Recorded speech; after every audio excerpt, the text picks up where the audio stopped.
Dit het baie verander. Toe ek 10 jaar terug ysmodels begin het, was dit daai tipe look, lang maar blonde kop girls wat die jobs kry. En dit is glad nie so nie. Ons het dit gesien met die Victoria's Secret models, angels wat heeltemal weggeraak het en toe hulle terugkom toe plus size in. Ja, dus het 'n hele ander bedryf. Ouer tannies van 60 kan, so daar's hoop vir my. Ja.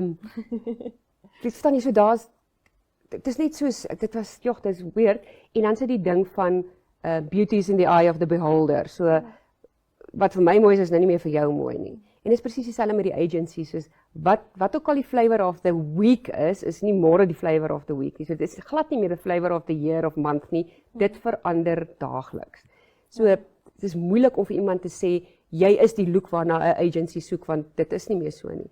Hierdie meisies met die vlekke verdien klomp geld. Ja. Groter plus size models verdien regtig meer geld as jou skinny girls, maar jy moet comfortable wees in jouself en dit is wat verkoop. Ja, dit trek weer terug na daai van confidence en Dit is net jy confidence. moet glo in jouself en so. Yes.